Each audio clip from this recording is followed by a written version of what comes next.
السلام عليكم ورحمة الله وبركاته. الحمد لله القائل في كلامه المبين: أعوذ بالله من الشيطان الرجيم.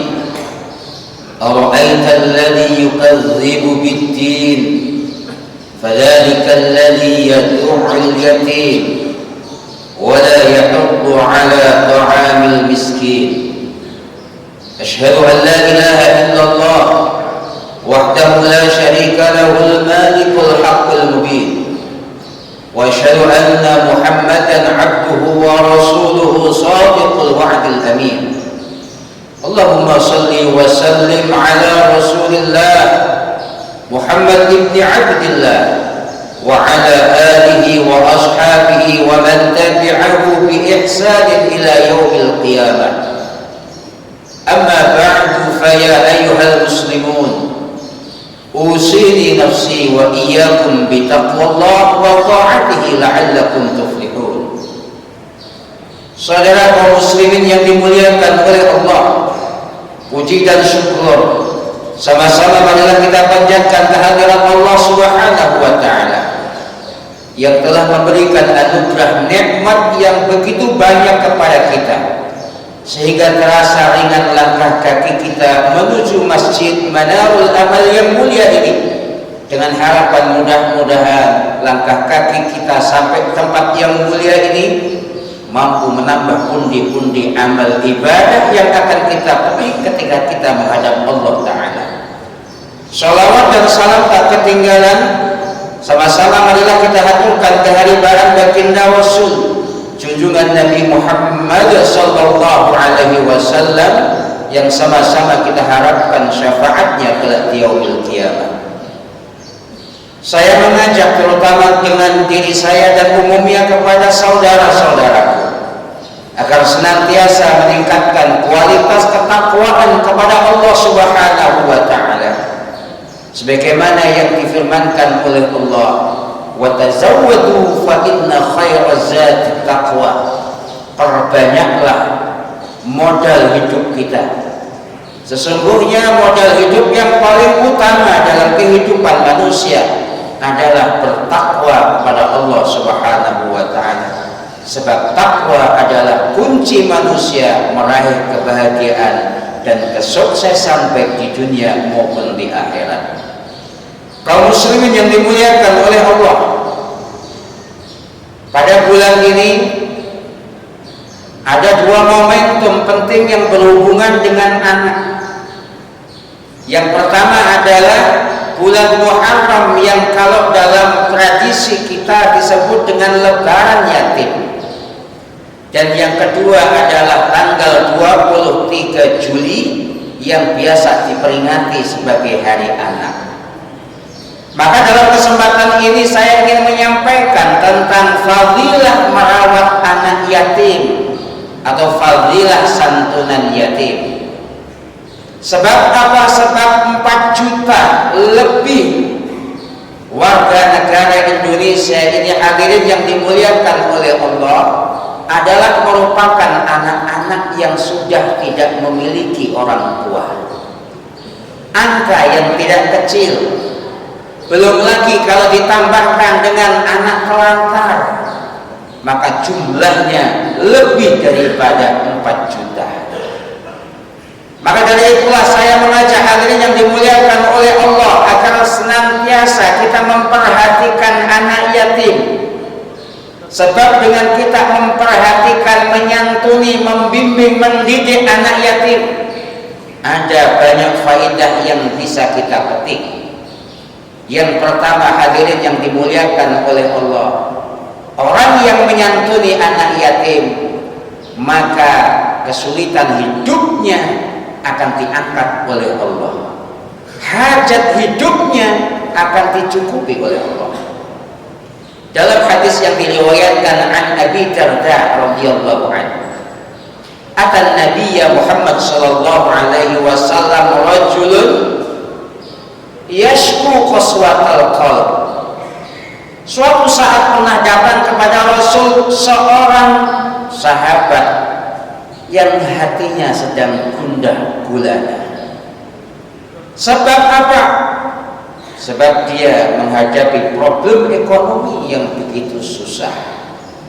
Dia datang kepada Rasulullah mengadu. Maka kata Rasulullah sallallahu alaihi wasallam, qala Nabi, "Atuhibbu ayyalina qalbu?" Apakah kamu ingin supaya hatimu itu ditenangkan oleh Allah Subhanahu wa taala? Wa tuqda hajatuk, bukan hati yang tenang tetapi juga kebutuhan kamu, kekurangan kamu akan dicukupi oleh Allah Subhanahu wa taala. Sahabat itu menjawab, "Bala ya Rasulullah." Betul ya Rasulullah, saya menghadap kepadamu karena memang saya sedang dihimpit perkara. Maka Rasulullah memberikan resep kepada sahabat itu, irhamil yatim, sayangilah anak yatim, wamsah ra'sahu. Kalau kita ketemu dengan anak yatim, usap rambutnya anak yatim, wa at'imhu mimma tud'imu ahlaka. Kalau kita memiliki harta, kasih uang, kasih makan kepada anak yatim sebagaimana yang telah kita berikan kepada anak-anak kita. Niscaya dengan begitu, yalinu qalbu, kata Rasulullah, hatimu akan menjadi tenang.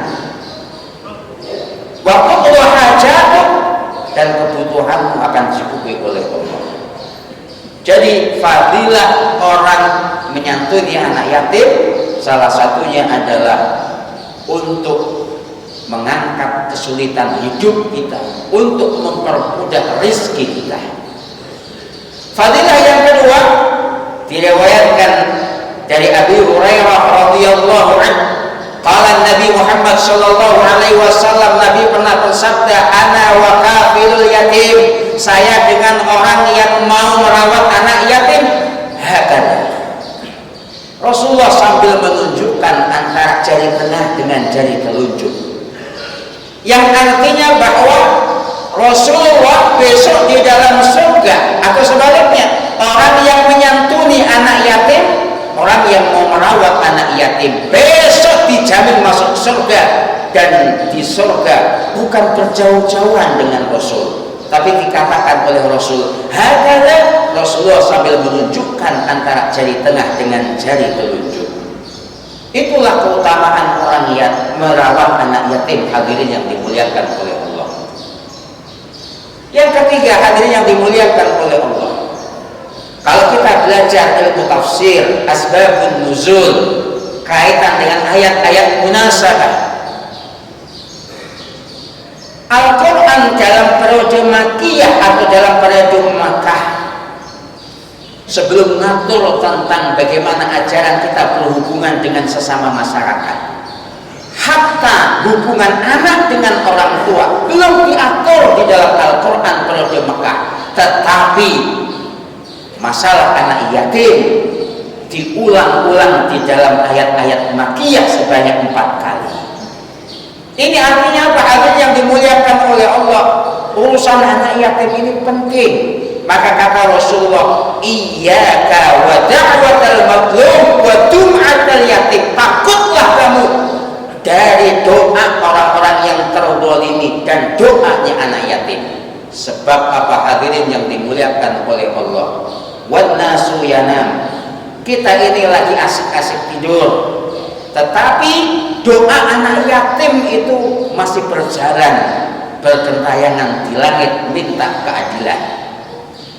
Maka hadirin yang dimuliakan oleh Allah, kita perlu belajar. Telah disebutkan dalam salah satu surat Al-Quran, yaitu surat Al-Fajr, di mana dulu ada satu negeri namanya negeri Iram. Iram dzatul imad, rajanya adalah orang hebat, kekuasaannya itu melampaui seluruh dunia, namanya Syaddad. Orangnya pintar tetapi tidak mendapatkan hidayah. Dia terobsesi ingin membangun satu ibu kota, yang ibu kota itu mencerminkan surga Eden. Maka hadirin yang dimuliakan oleh Allah, proyek ambisius ini dia wujudkan dengan cara menunjuk 300 pimpinan proyek.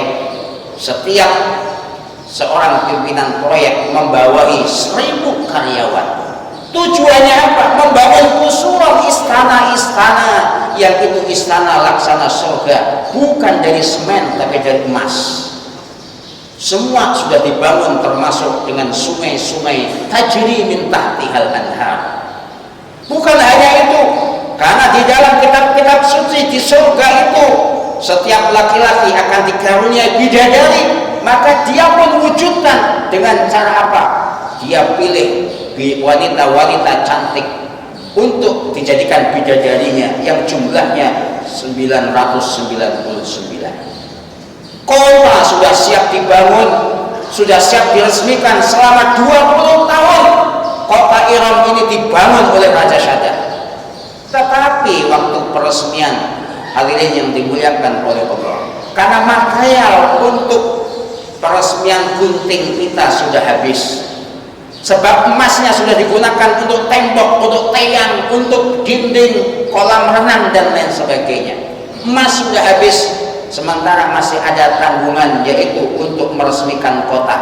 Apa yang terjadi? Raja belusukan ke kampung-kampung mencari siapa yang masih punya emas. Rupanya ada seorang anak kecil yang sedang mengenakan kalung emas. Anak perempuan itu emasnya ditarik secara paksa oleh Syahdan.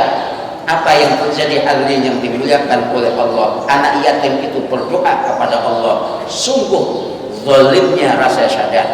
Dia raja, dia orang kaya, padahal saya ini hanya mendapatkan warisan tidak sampai setengah gram, tapi emas saya masih juga diminta secara paksa oleh dia.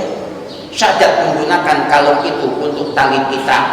Apa yang terjadi pada saat dia mau menggunting tali pita yang terbuat dari emas sitaan dari anak yatim itu? Doa anak yatim itu diijabah oleh Allah. Apa yang terjadi? Terjadilah gempa. Sehingga bangunan ambisius yang dibangun oleh Syahdan selama 20 tahun semuanya musnah, semuanya ditutup oleh gurun pasir. Dan kota Iram ini posisinya adalah di antara Oman dengan Hadramaut. Bapak-bapak hadirin yang pernah pergi haji atau umroh, ketika melintas mau ke Jeddah, akan kita lihat kumpalan-kumpalan pasir.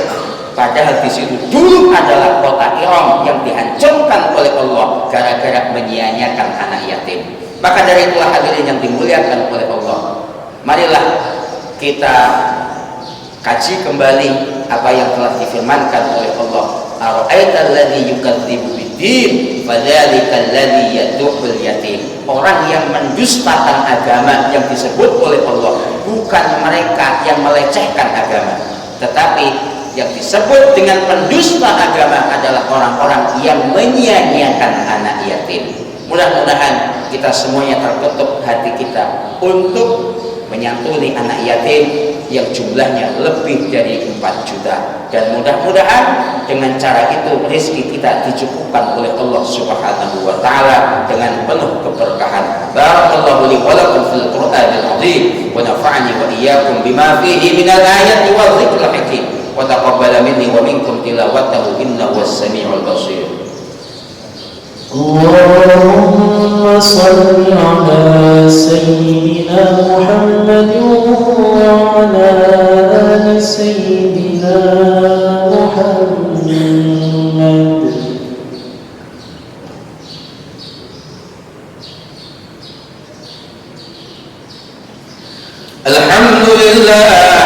Alhamdulillahilladzi amarna bil ittihad wal i'tisam bihablillahil matin.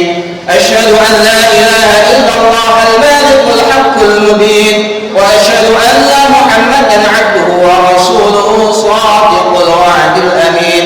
Allahumma shalli ala sayyidina Muhammadin wa ala alihi wa ashabihi ajma'in. Amma ba'du fa ya ayyuhal hadirun ittaqullaha haqqa tuqatih. Qala Allah ta'ala a'udzu billahi minasy syaithanir rajim. Wa man yattaqillaha yaj'al lahu makhraja wa yarzuqhu min haitsu la yahtasib. Wa qala ta'ala inna Allaha wa malaikatahu yusalluna 'alan nabi ya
وإيتاء ذي القربى وينهى عن الفحشاء والمنكر والبغي يعظكم لعلكم تذكرون فاذكروا الله العظيم واشكروا على نعمه يؤتكم ويزدكم ولذكر الله أكبر.